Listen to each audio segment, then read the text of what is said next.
Bismillahirrahmanirrahim. Assalamualaikum warahmatullahi wabarakatuh.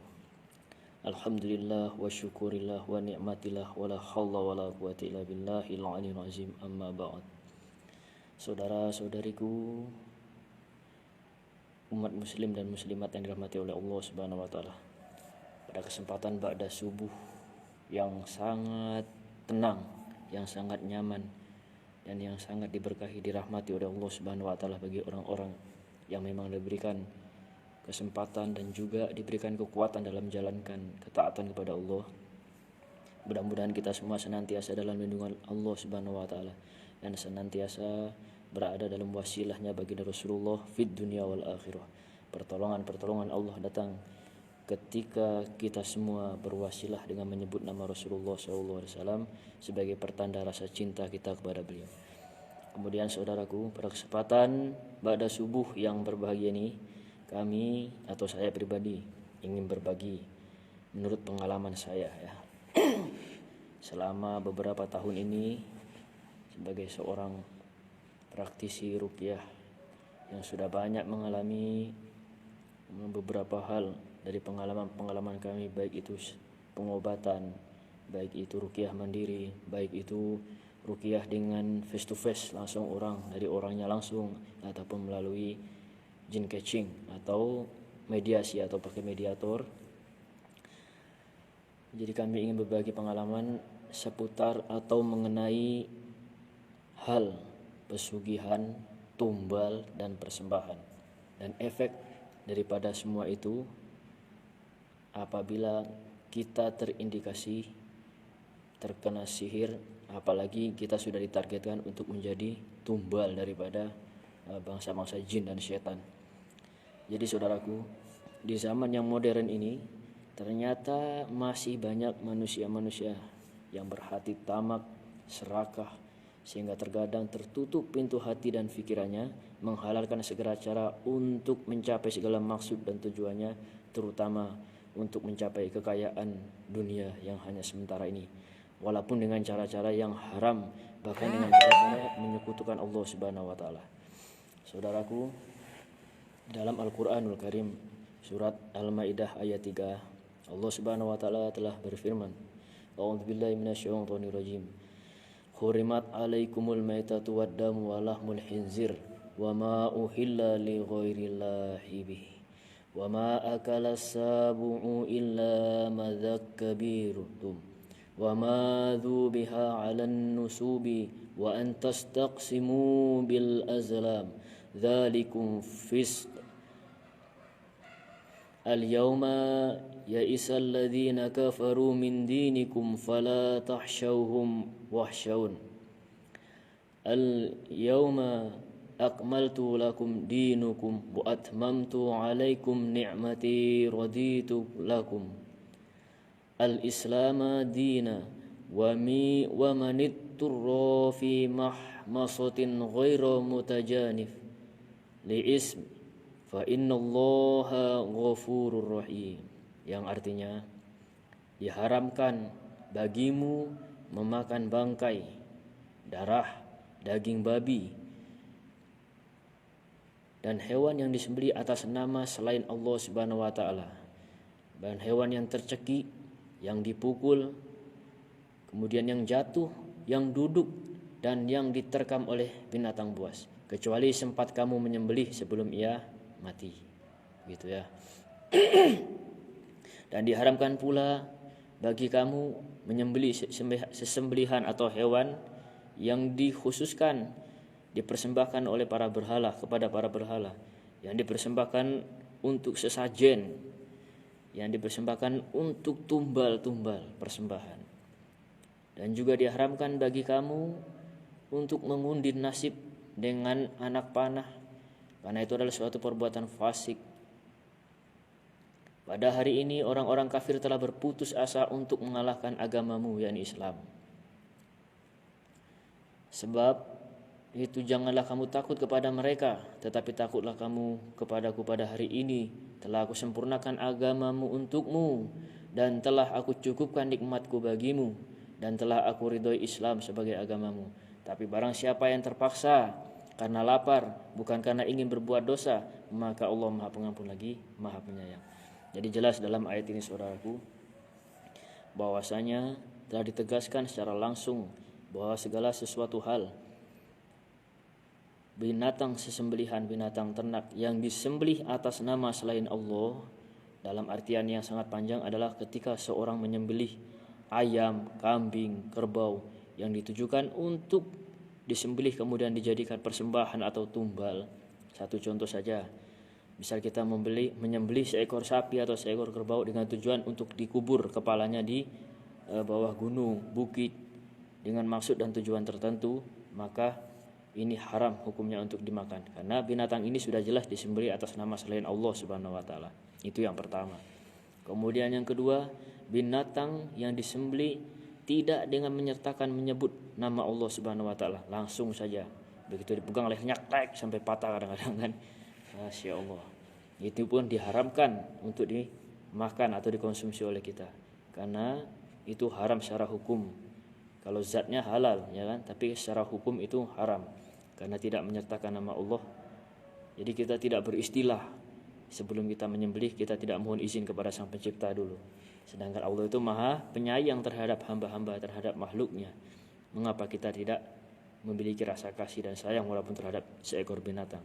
Jadi sebagai bukti kalau kita memiliki rasa kasih dan sayang kepada mereka adalah kita kembalikan mereka kepada Allah Subhanahu wa taala dengan cara menyembelihnya tetapi menyebut nama Allah Subhanahu wa taala. Begitu Saudara.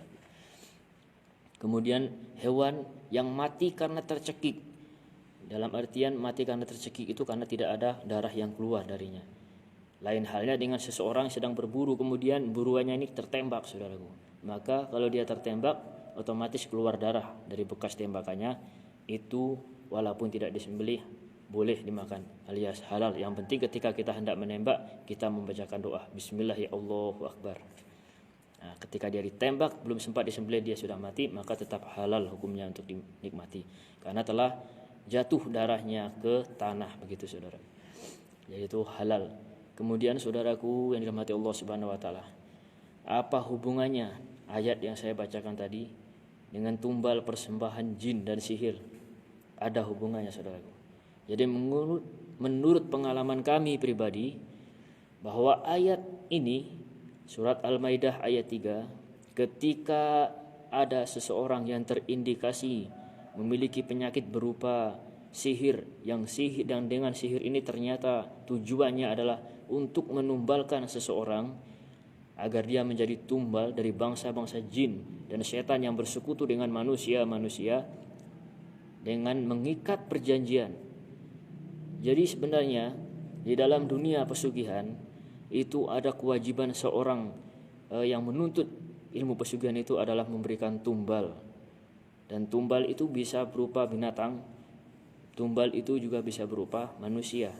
Bahkan yang lebih dominan dan cenderung dan bahkan rata-rata tumbal itu harus berasal dari yang masih sedarah. Suatu misal anak menumbalkan orang tuanya, orang tua menumbalkan anaknya, kakak menumbalkan adiknya, adik menumbalkan kakaknya. Nauzubillahi min zalik. Saudaraku, biarlah kita hidup miskin, kekurangan, asalkan keimanan dalam hati kita tetap terjaga.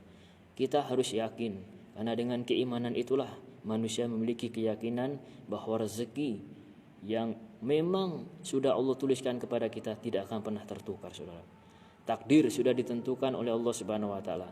Tetapi ingatlah bahwa Allah Subhanahu wa taala itu Maha berkuasa menghapus segala sesuatu hal, baik itu berupa takdir kita yang sudah tertulis di Lauh Mahfuz. Allah berkuasa untuk menghapusnya dan merubah takdir kita, saudara. Kecuali takdir yang memang sudah tidak bisa yang sudah terkunci. Suatu misal takdir yang sudah terkunci itu adalah kita ini dilahirkan sebagai seorang manusia, kemudian kita menginginkan untuk menjadi malaikat. Itu mustahil, saudaraku. Itu tidak akan pernah bisa terjadi karena kita sudah ditakdirkan untuk menjadi manusia. Tapi kalau dalam hal nasib, baik buruknya, miskin kayanya manusia itu masih bisa dirubah. Karena Allah sendiri sudah berfirman kan, bahwa Allah tidak akan merubah nasib suatu kaum kalau tidak kaum itu sendiri yang merubahnya. Ini pun termasuk adalah salah satu dari bagian takdir itu sendiri. Kita sudah ditakdirkan untuk menjadi orang miskin, buat apa bekerja? Kan begitu. Jadi pendapat yang seperti ini keliru, saudara. Jadi takdir ini masih bisa dirubah, karena ini bukan takdir yang mutlak. Maksudnya itu masih bisa dirubah oleh Allah Subhanahu wa taala. Masih bisa Allah hapus tulisan-tulisan yang ada di Lauh Mahfuz tentang takdir kita. Baik itu berupa kesehatan kita, rezeki kita, bahkan umur kita sekalipun. Kalau kita sudah ditakdirkan berumur 17 tahun kemudian mati, dengan doa-doa kita kepada Allah Subhanahu wa taala memohon agar Allah panjangkan umur kita, diberkahi, maka insya Allah apa yang sudah tertulis di Lauh Mahfuz akan Allah hapus dan diganti menjadi 17 tahun, bisa jadi dibalik 71 tahun. Nah, subhanallah, itulah kasih sayang Allah Subhanahu wa taala terhadap hambanya. Langsung saja saudaraku. Jadi dalam ayat ini sudah dijelaskan yang bunyinya tadi, hurimat alaikumul maitatu waddamu walahmul khinzir wa ma uhilla li ghairillahi bih, yang artinya diharamkan bagi kamu memakan bangkai, darah, daging babi dan segala sesuatu hal yang disembelih atas nama selain Allah. Nah, jadi ini berkaitan sekali dengan yang namanya tumbal, persembahan yang diberikan manusia-manusia yang tamak, serakah kepada bangsa jin dengan maksud untuk bekerja sama di dalam menyekutukan Allah Subhanahu wa taala untuk mencapai suatu tujuan berupa kekayaan secara instan. Bahkan saudaraku, bila manusia sudah mulai melakukan persekutuan dengan bangsa jin dengan melakukan pesugihan, maka pintu kasih sayang dalam dirinya tertutup dan pintu setan itu akan terbuka. Dan ketika itulah nafsu, serakah tidak lagi bisa dikendalikan. Manusia akan seperti binatang, bahkan lebih sesat daripada itu. Binatang saja, seekor harimau tidak akan pernah memakan anaknya sendiri. Sejahat-jahatnya harimau, singa, dia tidak akan memakan anaknya sendiri. Sejahat-jahatnya singa, harimau, dia tidak akan memakan induknya sendiri. Tetapi para pelaku pesugihan, dia tega menumbalkan anak kandungnya, dia tega menumbalkan ibunya hanya untuk mendapatkan kesenangan sesaat, yang itu hakikatnya adalah tipu daya setan laknatullah alaihi, nauzubillahi min zalik. Mudah-mudahan kita dilindungi oleh Allah dari segala sesuatu hal yang sedemikian itu. Jadi berdasarkan pengalaman kami saudaraku, dalam mengatasi sihir yang satu ini, kita orang-orang yang sudah ditargetkan terutamanya ya untuk menjadi tumbal persugihan, baik itu ditargetkan oleh orang lain atau keluarga kita sendiri, maka kalau kita sudah ditumbalkan dan kita sudah memakan sesuatu hal yang ada hubungan atau keterikatan dengan bangsa jin tersebut, maka dalam waktu lebih kurang 40 hari kita selalu diintai oleh bangsa jin atau iblis ini untuk dijemput, diambil nyawanya dengan secara paksa untuk dijadikan budak di alam mereka karena kita sudah ditumbalkan tadi. Tapi hakikatnya saudaraku, kematian seseorang itu, bila kita telah mati, baik itu ditumbalkan, kecelakaan dan lain sebagainya, ruh kita tetap kembali ke alam barzah, tetap kembali kepada Allah.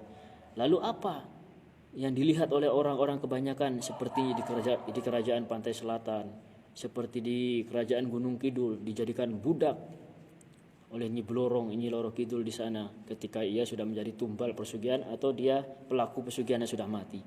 Itu kalau bukan ruh apa namanya? Karena tidak bisa dilihat, mereka diperbudak di situ. Itu bukan ruh saudaraku. Itu yang pertama adalah jin korin yang senantiasa mengikuti manusia, dan setiap manusia memiliki jin korin dalam dirinya. Itu yang pertama. Yang kedua adalah jiwanya. Jiwa itu adalah sukma, ya, jiwa dan sukma itu bisa diperbudak. Tapi kalau ruh kita tetap berada di alam barzah, tetap kembali ke alam barzah. Tidak ada orang yang mati ruhnya gentayangan, itu tidak ada. Seperti di film-film Susana, Susanti, Masya Allah, tidak ada. Kalau orang yang sudah mati, ya sudah, kembalilah di alam barzah. Wah, kasar sekali mati. Kenapa enggak meninggal dunia? Kalau kasar kita ganti aja, inna sholati wa nusuki wa mahyaya wa ma meninggal dunia, kan gitu. Di dalam Al-Quran sudah jelas, inna sholati wa nusuki wa mahyaya wa mamati lillahi rabbil alamin. Berarti perkataan mati bukan perkataan yang kasar saudara. Cuman karena kita ini orang Indonesia, adat sopan santun kita ada, maka untuk menyamarkan, untuk lebih sopan, lebih halus, bahasanya diganti meninggal dunia, bukan mati ya. Kalau mati itu kasar. Yang kasar bukan mati bro, tapi mampus. Itu sudah kita lanjut lagi. Masya Allah. Jadi saudaraku, dari ayat inilah kita mengambil satu petunjuk atau pedoman dari Allah Subhanahu wa taala bahwa dengan ayat yang saya bacakan tadi, kalau kita rutin mengamalkannya, ya, mengamalkan ayatnya bukan isinya. Kalau isinya jangan diamalkan. Maksud saya bilang isinya jangan diamalkan adalah isinya itu kan berhubungan dengan segala sesuatu hal yang haram daripada hal disembelih. Jangan kita pula nanti melakukannya, kita makan daging babi, kita makan binatang yang disembelih atas nama selain Allah, apalagi makan sesajen, ya. Nauzubillahi min dzalik. Itu jangan diamalkan. Tetapi ayat ini bisa kita gunakan untuk membatalkan perjanjian daripada bangsa jin dengan tujuan untuk menumbalkan seseorang. Bagaimana caranya? Ketika seseorang diruqyah dan terindikasi dia adalah sebagai calon tumbal yang sudah ditandai, karena ada itu tanda-tandanya. Lain kali akan saya jelaskan tanda-tanda orang yang ditumbalkan, itu akan saya jelaskan. Tapi kali ini saya akan menjelaskan satu ayat ini dulu. Yang mana dengan ayat ini kita bisa gunakan ayat ini untuk menghancurkan, membatalkan, bahkan memutuskan ikatan perjanjian. Kalau berhasil, maka calon tumbal ini akan lepas, saudaraku. Lalu siapa yang akan celaka? Si penumbal itu sendiri atau salah satu daripada keluarganya sendiri. Nah, itu sudah banyak dialami ketika seseorang menumbalkan orang lain dengan tujuan untuk diberikan kepada bangsa-bangsa setan karena sudah terikat perjanjian. Maka ketika kita bacakan ayat-ayat suci Al-Quran berupa ruqyah ini dengan keyakinan kepada Allah Subhanahu wa taala, jin tersebut tidak akan pernah sampai tujuannya untuk menjemput orang yang sudah ditumbalkan ini, tidak akan sampai, saudaraku. Bahkan raja jin sekalipun dia tidak akan sampai. Karena apa? Orang yang senantiasa mengamalkan ayat-ayat suci Al-Quran ini, dia akan dilapisi oleh beberapa nur yang tidak bisa ditembus oleh bangsa setan. Kalau mereka coba-coba menembus, maka mereka akan terbakar. Maka tata caranya apabila kita ingin mengembalikan sihir yang khusus berupa tumbal-tumbal seperti ini, yang pertama adalah dengan cara tentu kita semuanya harus memagari, membentengi diri kita dengan cara membacakan ayat-ayat suci Al-Quranul Karim, terutama ketika kita hendak tidur, saudaraku. Dan ayat yang paling utama yang harus dibaca adalah suratul Fatihah, kemudian ayat kursi, dan ditutup dengan Al-Ikhlas, Al-Falaq, An-Nas masing-masing 3 kali. Cukup dari 5 surat itu tadi kita gabungkan, kita bacakan, dan kita usapkan di telapak tangan, lalu kita tiup di telapak tangan, lalu usapkan ke seluruh tubuh kita. Nah, dari mulai ujung kepala sampai itu, insya Allah jin dan setan sihir tidak bisa menyentuh kita. Tapi syaratnya itu tadi, kita harus istiqomah, saudaraku. Tidak setengah-setengah. Malam ini kerjakan, malam besok tidak, jangan. Harus istiqomah setiap malam kerjakan seperti itu. Maka insya Allah nur akan semakin kuat dalam diri kita. Juga kalau kita punya anak-anak, ya kan, anak kecil, anak bayi yang memang kita punya di rumah, maka bisa juga diamalkan untuk membentengi anak-anak kita agar tidak diganggu oleh bangsa-bangsa jin. Caranya, Anda pegang dipasi di ubun-ubunnya, bacakan ayat yang sudah saya sebutkan tadi, lalu ditiup di pas ubun-ubunnya, kemudian diusap di seluruh tubuhnya. Insya Allah anak kita akan senantiasa berada dalam lindungan Allah Subhanahu wa taala. Baiklah, saudaraku, khusus untuk masalah tumbal ini tadi, Anda buka Al-Quran dalam surat Al-Maidah ayat 3. Kemudian cari daun sirih yang ketemu ruasnya sebanyak 7 lembar. Ya, 7 lembar ya. Nah, ini 7 lembar nih. Kalau ini 5 ya, 7 lembar. Kemudian Anda masukkan daun sirih tersebut, dicuci dulu yang bersih, lalu Anda masukkan ke dalam air. Baik itu air putih, yang lebih baiknya lagi kalau ada air mata air, cari di 7 sumber mata air. Kumpulkan. Kemudian yang kedua, kalau ada air hujan lebih bagus lagi, air hujan. Kalau tidak ada air hujan, air 7 masjid itu juga bagus, karena Rasulullah pun sering melakukan ruqyah dengan menggunakan air itu, para sahabat juga begitu. Kemudian kalau tidak ada juga, ya air biasa pun tidak jadi masalah. Kemudian direndamlah daun sirih yang 7 ini tadi di air itu. Setelah direndam, dicampurkan garam, agak segenggam pun tidak apa-apa. Lalu cari limau kapih, kata orang Kerinci, kalau dalam bahasa Indonesianya jeruk nipis. Anda belah juga menjadi 7 bagian, campurkan lagi, saudaraku. Kemudian bacakanlah suratul Fatihah 7 kali. Setelah dibaca suratul Fatihah 7 kali, bacakan ayat ini tadi, surat Al-Maidah ayat 3. itu sebanyak 21 kali. Hurimat, cukup satu potongan ayat ini, dengarkan ya. A'udzubillahi minasyaitonirrajim. Hurrimat 'alaikumul maitatu waddamu wa lahmul khinzir wa ma uhilla li ghairillahi bih. Mentok sampai di situ saja. Wa ma uhilla li ghairillahi bih. Cukup sampai di situ, tidak usah diteruskan, kalau diteruskan kepanjangan. Jadi dari potongan kalimat ayat ini Anda ulangi 21 kali. Setelah itu tiupkan ke air tadi sebanyak 3 kali. Setelah itu tutup dengan ayat kursi, Al-Ikhlas, Al-Falaq dan An-Nas. Lalu Anda blender atau ditumbuk. Setelah itu kan daun sirih yang 7 ini kalau tidak ditumbuk ya di blender pun tidak apa-apa. Sambil memblender itu tadi Anda sambil bacakan ayat kursi sebanyak 3 kali. Setelah 3 kali berhenti memblender, Anda masukkan air itu ke dalam baskom untuk mandi, mendai atau talam kata orang Kerinci, itu untuk mandi. Kemudian Anda masukkan jari telunjuk Anda. Kemudian setelah dimasukkan jari telunjuk itu Anda putarkan melawan arah jam. Kalau jam dinding itu berputarnya ke arah kanan, jadi kita putar ke arah kiri air itu tadi. Diputar ke arah kiri sambil kita bacakan suratul Al-Ikhlas, Al-Falaq, An-Nas masing-masing 3 kali. Setelah selesai kita tiup. Setelah ditiup kita berdoa kepada Allah. Ya Allah, jadikanlah setiap tetes air ini agar menjadi obat dan rahmat dalam batang tubuhku, dan jadikan setiap tetes air ini sebagai penghancur pelebur semua amalan-amalan syaitan, dan juga menjadi pemutus semua ikatan bangsa jin, baik itu ikatan sihir, tenung, teluh, guna-guna, ikatan buhul-buhul, dan ikatan perjanjian. Innama amruhu idza arada syai'an ayaqula lahu kun fayakun. Tiupkan 3 kali. Setelah itu Anda mandi. Dan tata cara mandinya, Anda duduk di dalam baskom atau di dalam tempat suatu wadah yang besar, yang kosong, Anda duduk di situ, lalu Anda mandilah. Ambil air yang di baskom tadi, Anda mandikan, itu sebanyak 9 kali saudaraku. 9 mencaukan ya, 9 cidukan maksudnya. Yang pertama adalah lurus di kepala, itu sebanyak 3 kali sampai ke bawah. Kemudian ke kanan, ini kamera depan ya. Kalau kanan jadi kiri kalau kamera depan. Jadi ke kanan dulu sebanyak 3 kali. Setelah itu ke kiri sebanyak 3 kali. Setelah 9 ini tadi cukup, berhenti. Setelah mandi jangan dilap, biarkan dia kering dengan sendirinya. Itu ya. Kemudian air mandi sisanya tadi itu kan ada sisanya itu. Kan karena kita duduk di talam yang kosong, maka tertampung dia di situ. Nah, inilah yang akan kita jadikan media untuk menghancurkan sihir itu tadi saudaraku. Caranya bagaimana? Caranya ikuti video kami selanjutnya. Wassalamualaikum warahmatullahi wabarakatuh.